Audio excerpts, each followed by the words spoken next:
朋友们，大家好，我是张宇。今天这期内容，我们不聊轻松的，也不说那些无关痛痒的闲话，我们要直面一个可能关系到每一个在北美生活的华人家庭，尤其是家里有60岁以上长辈的家庭，即将遭遇的一场我称之为生存级别的挑战。如果你手里正握着那张绿卡，或者你的父母正在排队等待团聚，甚至请你听仔细了，哪怕你觉得已经安定下来，可以在美国安心养老了，都请你暂时放下手里的事情，仔细听我把这期内容说完。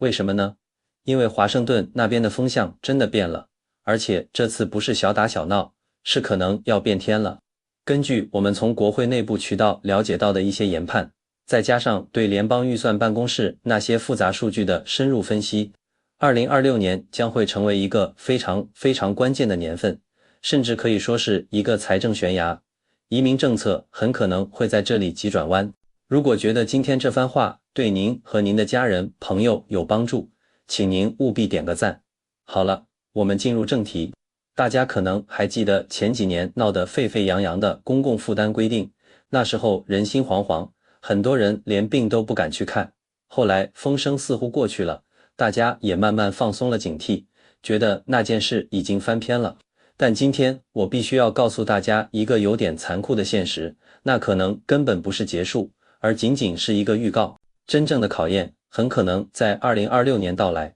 这次的目标指向非常明确，不是那些年轻力壮能工作的技术移民，也不是那些资金雄厚的投资移民，而是我们社区里最需要关怀也最脆弱的群体，通过家庭团聚移民过来的老人家。我们翻阅了大量法案草案和移民局的内部指引，总结出了未来可能面临的7个主要风险点。这7个点每一个都设计得非常巧妙，甚至专门针对我们许多华人家庭常见的一些生活习惯，比如说帮子女带孩子，经常回国住半年，为了符合福利资格转移一下资产等等。一旦不小心踩中，后果可能非常严重，轻一点可能被国税局和社安局盯上，面临巨额罚款，严重的话可能在入境时绿卡就被吊销，甚至启动遣返程序。2026年像一次大考，谁准备好了，谁没准备，结果会天差地别。所以今天这期内容不仅仅是一次政策解读，我更希望它能成为你守护家庭资产和身份的一道防火墙。准备好，我是张宇，我们这就开始。要想看懂政策会往哪走，首先得看懂钱往哪流。美国的政治说到底很多时候是财政的游戏。有朋友问我，张宇，你为什么老是强调2026年这个时间点，是不是在制造紧张情绪？真的不是我自己凭空想出来的，这个时间点跟美国的钱袋子息息相关。这里必须了解一个大的背景。2017年美国通过了一个很有名的法案，叫减税与就业法案，也就是很多人说的特朗普减税法案。这个法案让不少中产家庭和企业享受了好几年的低税率，但是这里面有个关键细节，法案里关于个人所得税减免的核心条款，大部分都设定了一个日落条款，也就是有效期。这意味着什么？这意味着一到2026年1月1号，美国国会就站在了一个十字路口，面临一个极其艰难的选择，要么让减税政策自动到期，那么全美家庭的税单都会大幅上涨，这样做当政者很可能失去选票，要么延长这些减税政策，但这样一来，未来10年联邦政府的债务窟窿又会再增加几万亿美元。要知道，现在美国的国债已经超过了34万亿美元，光是每年要还的利息都已经比军费开支还要高了，国库的压力非常大。在这种国库吃紧，但又必须想办法讨好选民延长减税的大背景下，不管到时候是谁坐在白宫里，不管是民主党还是共和党，他们都得想办法找钱来填这个巨大的财政缺口。那么找谁开刀最方便，政治阻力最小呢？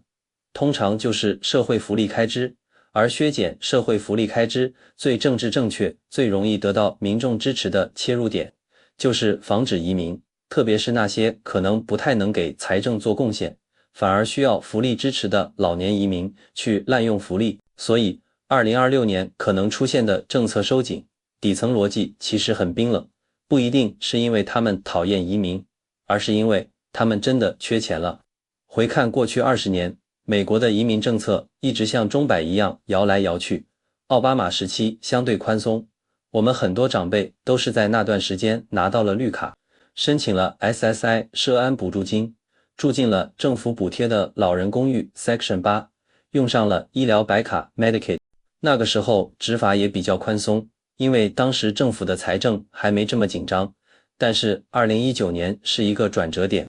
当时出台的公共负担最终规则虽然后来被拜登政府部分叫停了，但它留下了一套非常要命的法律框架和审核模型。它教会了移民局一件事，怎么用数据去预测一个移民未来有多大可能会需要政府养活。到了2026年，随着财政压力达到顶峰，我们极有可能会看到一个威力加强版的公共负担规则重新登场。而且这一次技术手段更先进了，以前查个案子可能要人工翻档案，效率低，也查不了那么细。现在呢，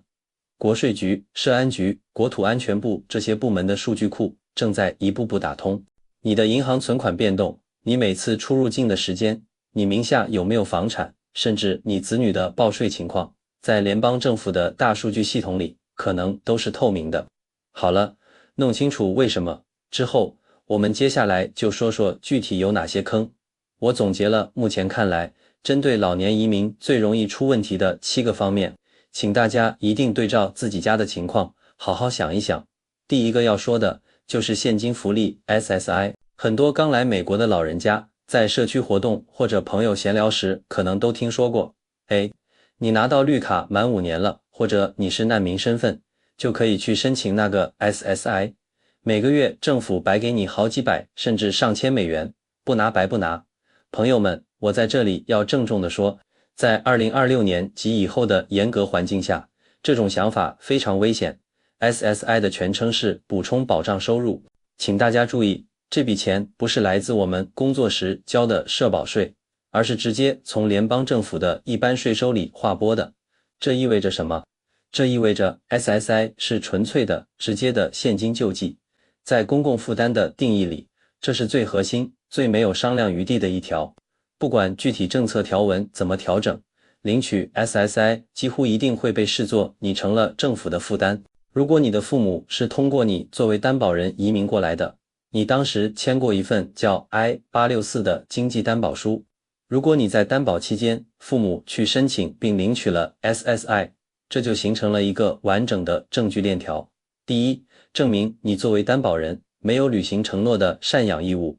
第二，证明你父母无法经济自立，完全依赖政府供养。后果不仅仅是父母将来申请入籍会被拒绝，更可怕的是福利追偿。联邦政府完全有权依据那份 I-864 担保书，向你担保人追讨你父母已经领取的所有 SSI 福利，连本带利都要还。第二个风险点在于白卡里的长期护理。普通的白卡用来看看病、买药，通常不会直接影响你的绿卡身份。但是这里有一个巨大的例外，很多人根本没仔细看条款，那就是由白卡支付的长期机构护理费用。什么叫长期机构护理？简单说，就是住进养老院或者类似的护理机构，并且这个费用是由政府的白卡项目来支付的。美国的养老院费用非常高，一个月动不动就上万美元，所以很多人会想到用白卡来支付。请大家记住我这句话，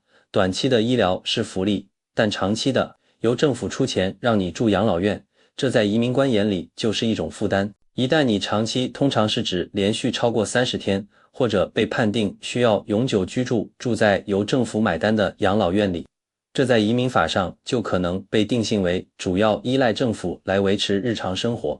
这会直接触发公共负担的认定。这不仅影响未来的入籍，更严重的是，它涉及到遗产追索。很多州都有法律，如果你生前用了大量白卡资金支付长期护理费，在你过世后，州政府有权要求从你的遗产，比如你的房子里，把这笔钱扣回来。第三个常见的坑是候鸟式的居住方式，这在咱们亚洲家庭里特别常见。很多老人习惯了两边跑，每年回国内住大半年，在美国只待1-2个月，或者每半年来报道一下，觉得这样就能维持住绿卡。各位，这种操作在未来的严格审查下风险极高。美国移民法规指出，如果永久居民单次离开美国的时间超过180天，即约半年，那么在他再次入境时，海关官员将不会将其视为返美居民，而会将其视为寻求重新入境的新移民。这两者的区别太大了。新移民意味着海关官员有权像审核一个新申请者一样，重新全面审查你的一切，包括你的健康状况、经济能力，以及你是否可能成为公共负担。想象一下，一位70岁的老人，没有美国收入，有些慢性病，在美国没有资产，又刚刚离开超过半年。这一套条件摆出来，海关官员完全有理由当场扣下绿卡，甚至要求你上移民法庭去解释。第四个隐蔽的坑是为了申请福利而转移资产，这个坑特别容易让人栽跟头。很多老人家听说申请某些福利有资产限额，比如银行存款不能超过2000美元，就想着那我把我银行里的钱都转给儿子，账户空了不就能申请了吗？这在法律上叫做为了获取福利资格而处置资产，是会被认定为欺诈的。特别是申请长期护理白卡和 SSI 都有一个严格的回溯期，一般是往前查30个月到60个月，也就是5年。审核人员会把你过去5年所有的银行流水翻个底朝天。如果你在2025年把5万美元转给了孩子，然后在2026年去申请福利，政府会认定你这5万美元本来应该用来支付你自己的医疗或生活开销，但你为了让纳税人替你付钱，故意转移了资产，结果就是你的申请会被拒绝，并且会进入一个惩罚期。你转走的钱越多，这个不能申请福利的惩罚期就越长。讲了这么多条条框框，可能有些朋友还是觉得有点抽象，觉得离自己有点远。没关系，张宇接下来给大家讲几个真实发生过的，或者基于常见情况改编的例子，希望大家能从这些教训里得到警示。第一个故事是关于转移资产的王阿姨。王阿姨65岁，从国内过来帮儿子带孩子。她听社区里其他老人说，可以申请 SSI， 每个月能有800-900美元，还能自动获得白卡看病。但是申请 SSI 要求个人资产不能超过2000美元。王阿姨自己账户里存着辛苦攒下的7万美元养老金，她很犹豫。有朋友给她出主意，这还不简单，你把钱先转给你儿子，账户里没钱了不就能申请了吗？反正钱还是在自家人手里。王阿姨觉得有道理，就分几次把钱转到了儿子的账户，然后去申请了 SSI。 头1-2年风平浪静，钱每月按时到账。但到了第3年，王阿姨想申请入籍，结果被社安局抽查了。审计人员调出了她过去5年的所有银行记录，结局是什么呢？第一，社安局认定她那7万美元属于恶意转移资产，这笔钱依然被算作她的资产，因此她过去2年多领的所有 SSI 补助都被要求全额退还，还要加上利息和罚款，一下子背上了3万多美元的债务。第二，因为有了这个欺诈联邦福利的记录，她的入籍申请直接被拒绝，绿卡身份也变得岌岌可危。第二个故事是关于养老院账单的李先生。李先生工作不错，收入属于中产。几年前，他担保父亲移民来了美国，后来父亲不幸患上了阿尔茨海默症，需要人全天看护。李先生工作忙，没办法自己照顾，就把父亲送进了一家专业的养老院。养老院1个月费用要1.5万美元，李先生觉得压力太大，就在养老院社工的建议下，帮父亲申请了由白卡支付的长期护理福利。他当时觉得终于解决了一个大难题。然而政策收紧的风声变成现实后，李先生收到了一封来自州检察长办公室的信，信里引用了当初他签署的 II-864 经济担保书，详细列出了他父亲过去3年在养老院产生的所有费用，总计超过50万美元。信里明确指出，作为担保人，李先生有法律义务承担这笔费用，要求他在规定期限内偿还，否则将提起诉讼并强制执行。李先生一下子懵了，最后不得不卖掉部分投资，甚至动用了为女儿准备的教育基金来填这个窟窿。他想找律师打官司，但律师告诉他 I-864 那份文件是具有法律强制力的合同，他签字时就意味着放弃了大部分抗辩权利。第三个故事是关于现金生活的赵先生。赵先生是做小型装修工程的，很多收入是现金。他每年报税只报一个很低的数额，刚刚达到贫困线，这样他一家4口就能享受各种政府福利。但实际上，他住在价值不菲的房子里，开着不错的车。有一次，他从国内探亲回来，在入境时被海关官员请进了小房间，不是因为离境时间超了，而是因为系统里他的档案触发了高公共负担风险的警报。海关官员问了他一个非常尖锐的问题：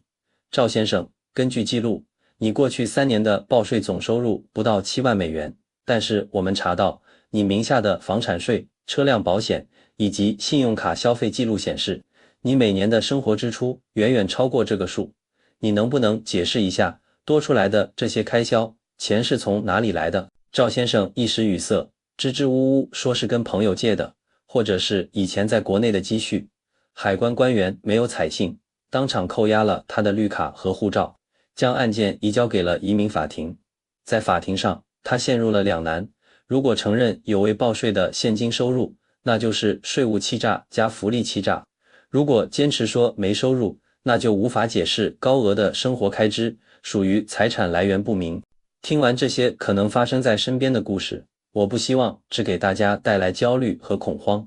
光害怕是没用的，只有行动才能带来改变。只要2026年还没到来，我们就还有时间去调整、去准备。下面，张宇给大家梳理了一个3步走的行动思路，希望能帮到你。第一步，做一次全面的家庭自查，这是最基础也是最重要的一步。一是你可以调取自己的官方移民档案，这是你的合法权利，可以通过相关机构的官网申请，查看档案里是否有特别的备注或标记。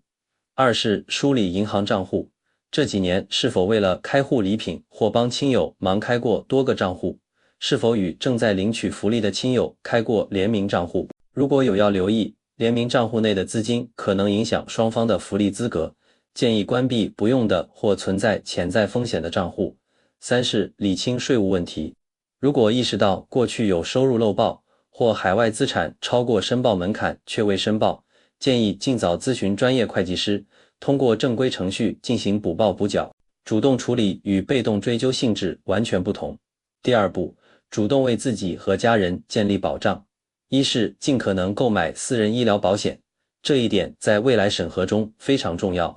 如果父母年龄较大，即使无法购买最全面的计划，也尽量选择符合相关法案标准的保险。二是在入境或面对审核时，一份有效的私人医疗保险单能有力证明你有能力承担医疗开销，不会立即增加公共负担，这会显著提高你的审核通过可能性。三是关注和建立良好的信用记录，信用分数未来可能不仅是借贷参考，也可能成为评估你是否能良好融入社会、具备财务责任感的依据之一。可以为父母申请信用卡副卡，或协助他们办理押金信用卡，按时还款，逐步积累信用分数，这是一个长期但有益的准备。第三步，重新审视和加强经济担保。一是担保人收入不要只满足于刚刚超过联邦贫困线 125% 的最低标准，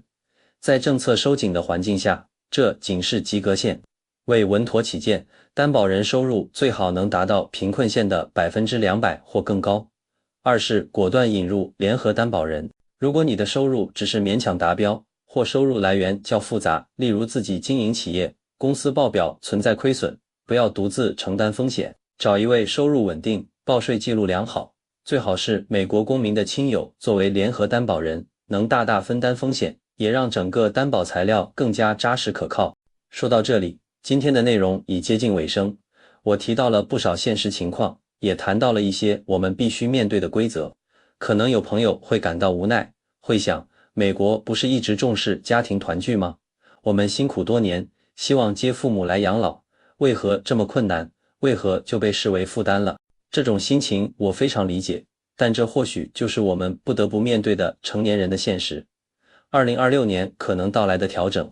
本质上是一个国家在财政压力下对其移民体系和社会资源分配的一次重新考量。100多年前，自由女神像底座刻着欢迎疲惫者的诗句，但100多年后的今天，在高福利制度与财政压力的背景下，那份无形的约定可能已增添了一些新的条款。所谓的美国梦，从来都不是无条件获得的礼物，它需要我们付出努力，需要我们有智慧地进行规划，更需要我们始终对法律和规则保持敬畏，这样才能真正赢得那份安稳和自由。最后，我想留一个问题供大家思考：假如2026年新规真的实施，政府要求所有为父母申请移民的子女必须为父母购买每年保费超过1万美元的商业医疗保险，否则不予批准绿卡。你认为这对于收入普通并不宽裕的移民家庭来说，是一种过于严苛的要求，还是保护社会公共利益的一种必要规定？